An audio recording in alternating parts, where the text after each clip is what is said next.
St. Grimm Productions. Hello, my name is Grimm, and as this is my first video, I thought I would take a moment to explain the types of videos I plan on uploading. Firstly, I'm a huge fan of all horror, but most specifically the found footage genre.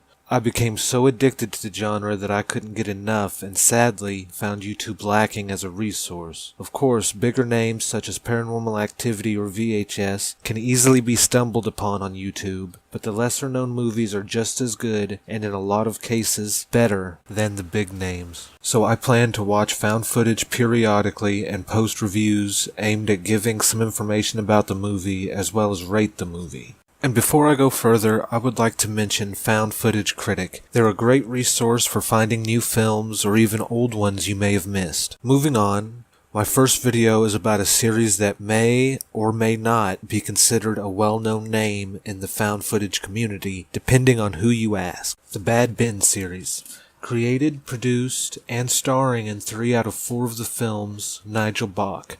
I recently rewatched the first 3 movies along with the Mandela Effect when it came out, and being my most recent watch, I decided my first video would just be about the entire series. I hope it's not considered a spoiler, but these movies revolve around Jersey Devil lore. The Jersey Devil being a cryptid that's been spotted around the Jersey Pines area since the 1800s. The first film, Bad Ben, follows Tom Riley, a man who plans to flip the house he just won at a police auction. With the type of film this is, it's obvious where it goes from here. Yes, it is haunted. This film uses a similar camera style to Paranormal Activity, security cameras. The creepy factor is pretty well done, and it has some very slightly comedic undertones at times. It does pretty good on jump scares, and the story itself is also very good. My ratings would come down to 7 out of 10 skulls for story, 7 out of 10 skulls for creepiness, 5 out of 10 skulls for jump scares, and I'll give the movie an overall rating of 7 out of 10 skulls. The second film, titled Steelmanville Road, is a prequel to the first film, but I highly suggest watching Bad Ben before this one. While being a prequel, the story it tells is much better experience after watching the first film.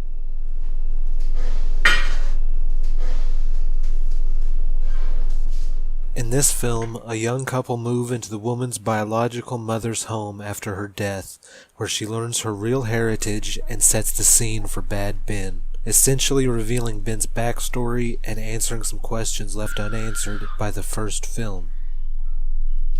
This movie doesn't do quite as good on the jump scares, and the effects can be a little questionable, but if you enjoyed Bad Ben's story as much as I did, this one's story is great. My ratings for this film are 8 out of 10 skulls for story, 7 out of 10 skulls for creepiness, 4 out of 10 skulls for jump scares, and overall, I think 6 out of 10 skulls. The third film, titled Bad Ben, is my least favorite of the 4. It has a lot more comedy mixed in than the previous 2 films, and it did okay on creepiness and jump scares, but the way the comedy was played out just wasn't my thing. The basis of this film is that a documentary crew wants to check out the house from the first movie and gets Tom Riley to assist them. I also didn't really care for the story in this film, and when I think of the story of the series as a whole, I prefer to pretend that Bad Ben isn't part of it.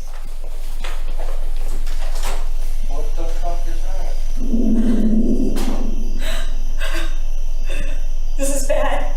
What's bad? This is really My bad. ratings for Bad Ben are 3 out of 10 skulls for story, 4 out of 10 skulls for creepiness, 3 out of 10 skulls for jump scares, and overall, I rate this movie at only 3 out of 10 skulls. But if you're a fan of the Bad Ben series up to this point, it won't ruin anything to watch it.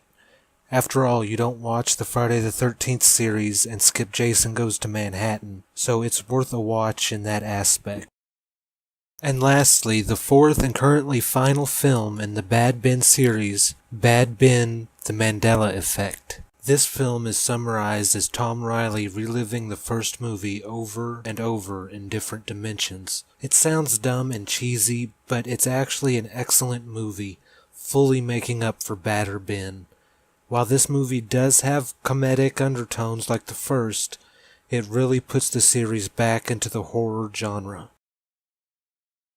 This movie is pretty standalone. It has nothing to do with any of the other films. However, it does play out assuming that you've seen the first film. It tells a number of short stories which all start with Tom Riley arriving at the house on Steelmanville Road. Each story is different. There's a couple based around the comedy side, at least one that is based entirely on jump scares, and in all they're interesting stories.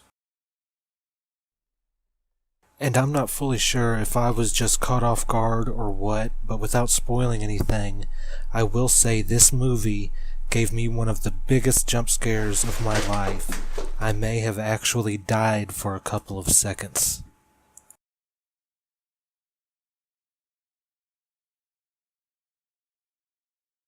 So my ratings for the Mandela Effect are 6 out of 10 skulls total for the story considering each different story, 6 out of 10 skulls for creepiness, and 10 out of 10 skulls for jump scares, thanks to one in particular.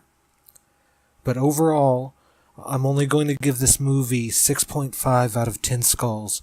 Overall, the first film was slightly better in my opinion, but this one was really, really close. For the style of filming these movies use and the subject matter, security cameras and ghost-based, respectively, I would personally say that the Bad Ben series is one of the better ones. Overall, I give the Bad Ben series 7 out of 10 skulls. It's a true work of art, in my opinion. At the time of making this video, all of the Bad Ben series, along with a short about Tom Riley as a paranormal investigator, can be watched for free with Amazon Prime, or bought from Amazon digitally for 99 cents each, with the exception of the Mandela Effect, which is currently $10. I'll be sure to leave links in the description. I think that's about it for this video. If you've seen any of these films but don't agree with my rating, leave a comment and tell me why. If you found this review useful or enjoyed watching it, don't forget to like it, subscribe, and click the bell icon so you'll be alerted of my future reviews and videos. You can also find updates about my videos and upcoming movies on my official Facebook page. I'll leave a link in the description. Be sure to give it a like. St. Grimm Productions.